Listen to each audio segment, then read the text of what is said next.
Pinellas County, everyone has been saying enough is enough. It's time for a new voice to represent us in Washington. And that's why I'm here. Because we need someone who will stand up and put the people of Pinellas above party, above political gamesmanship. It's time to have a vote on a green budget that will end the ridiculous wasting of billions of taxpayer dollars on a government shutdown that's nothing more than a political ploy. We want government to get back to work, to get down to business. And it's time that Congressman Young stand up and put the people of Pinellas above party, above political doublespeak. He should know better after 43 years. This is not an efficient use of time or government resources. It's taking away from everything that we need to be focused on. Rebuilding our economy, helping small businesses, making a stronger middle class, instead of closing down national parks and keeping veterans out of them, instead of having furloughed wages, jeopardizing all of the important services that people rely on here in Pinellas, across the state of Florida, and across the country. We have one message, and that is to demand a vote. It's simply time for change. It's time for change in Washington, and that's why we're here today. So, if everyone has with them any of their cell phones or any information if you've got your Twitter account, get out your phone, go online, make your voices heard. It's #DemandAVote, because the time has come, after weeks already of the ridiculousness that we have seen in Washington, for our members to stand up, stand together, and put the needs of this country ahead of party. We have here today with us as well concerned citizens who want to talk a little bit about their experiences, how this shutdown has been affecting them, and Michael is here with us to give us a little bit about what's been happening.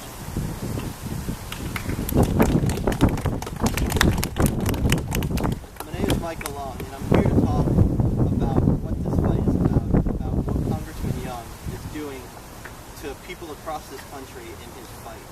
Now, what this fight has been about, make no mistake, no matter what they talk about, is Republicans like Young have been trying to end the Affordable Health Care Act and have been holding the budget hostage to do that.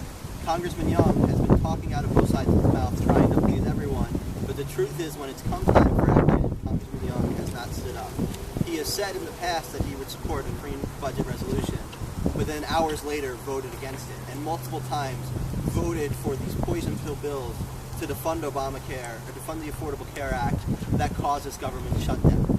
So he is absolutely standing here just as responsible for it as any of the Ted Cruz or Tea Party members.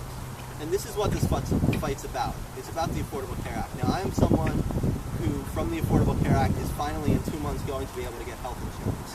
For the last 10 months, I have not had any health insurance at all because I was covered under the Affordable Care Act until I was 26, and then I aged out of my parents' policy. So I already got that benefit, but then I aged out. And what ended up happening is I've had no insurance for the last 10 months, so I've had to make decisions on my health between my finances and my health. I've had to times I was sick, not go to the hospital or not go to the doctor because I was worried about the cost, so I've had to just wait it out. As opposed to now, through the Affordable Care Act and through the exchanges with the subsidies, I'll be able to get good health insurance for less than it costs me to insure my car. So when Congressman Young is railing against the Affordable Care Act and using that as a reason to hold up the budget or potentially the debt limit, what he's talking about is taking away health care from people like me. It's time to end these politics in Washington. If Congressman Young is serious, he will stand up to his party and take the role as a leader. He's been there for 43 years. He should be taking a role as a leader to end this shutdown. To do that.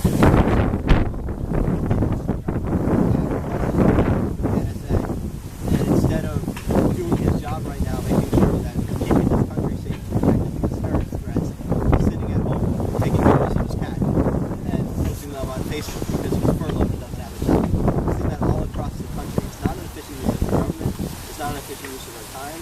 And enough is enough. When we stand up to the crazy element of his party, it's time for him to go. And it's time for him to stand out of the way and put someone in Congress who will actually stand up to work for the people and keep our government working to protect those who need protecting. So that's why I'm here today to tell my story in support of Jessica Ehrlich.